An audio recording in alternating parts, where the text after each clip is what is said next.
There's no shortage of things to fact check. PolitiFact. But did they get their facts straight? Powerful fact-checking. You are perfectly entitled to your own opinions, not to your own facts. Or to spread misinformation. Get your facts straight. Okay, fact check. Fact checkers. Quick fact check. How important is it to have a dialogue around the issues of fact and fiction? I care so much about this. I think it's absolutely crucial. And I think people are recognizing how crucial it is.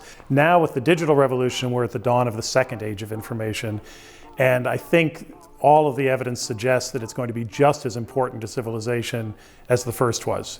We're at a time when truth versus fiction are so much in doubt. Are there such things as facts?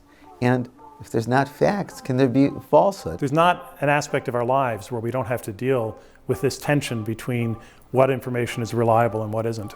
And I'm so excited that Cal Performance is exploring this in a very powerful way.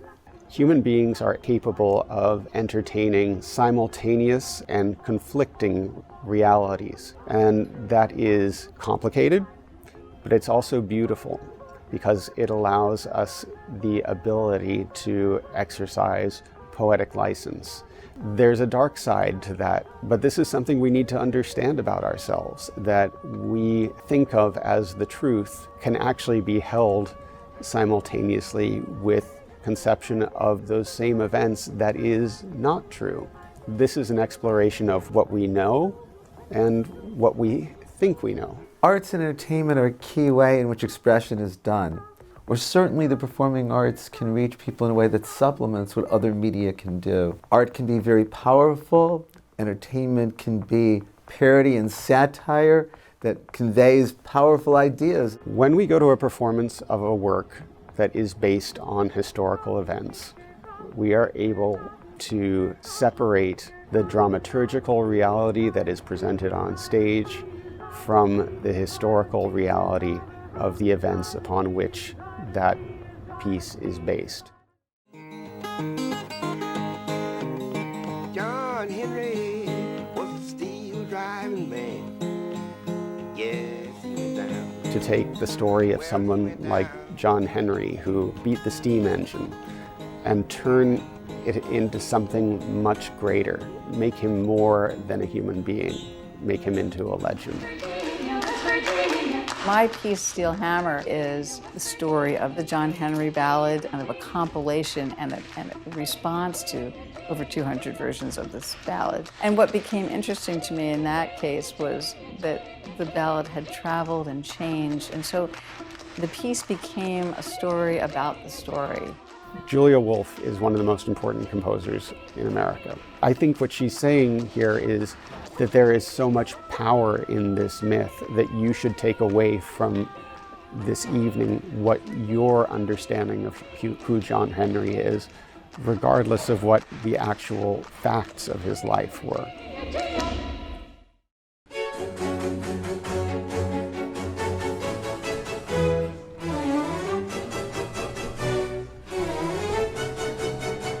One of the most fascinating ideas for me in fact or fiction can be found in Handel's opera Tamerlano.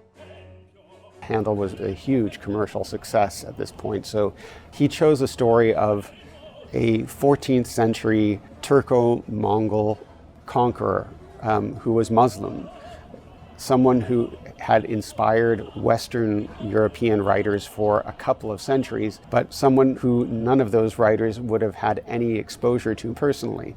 That figure was Timur the Lame, whose name became corrupted into Tamburlaine.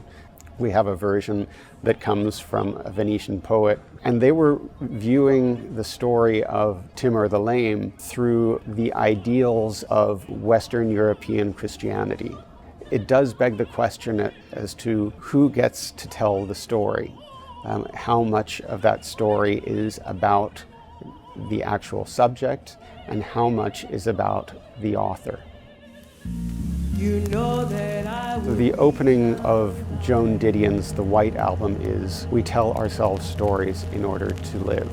So it's very meaningful that a theatrical piece based on that work of literature should be a central part of our fact or fiction exploration. We tell ourselves stories in order to live. So the playwright Lars Jahn wrote this play based on Joan Didion's The White Album and wrote it as a one-woman show in which there are two audiences. One, those of you who are going to purchase tickets, and another that is meant to react to the actions of the actress on stage. It's a very meta concept. There is often an inherent conflict between fact and desired outcome. And there is a perception that the arts are somehow removed from the pressing issues of our time. And by examining the creative impulse and how it can be used to amplify the values a culture wishes to see in itself, we can become better equipped to view the world with a critical eye that will move us forward. I think it's important to understand that we are here, particularly at a public institution, to serve society. And so I think it's important for universities to always reach out to the broader community and to engage them on the key and important issues of the day. And so I think it's great that Cal Performance is exploring this line between truth and fiction, facts and falsehood, in a way in which be very thought-provoking and really cause a great dialogue about this issue. If we can get people to be surprised and to recognize how important fact versus fiction issues are throughout aspects of our lives, including in the arts, I think that would be a really important contribution that this series has to the educational mission of this university, to make us all more thoughtful citizens, make us better able to lead our lives in an increasingly complex world.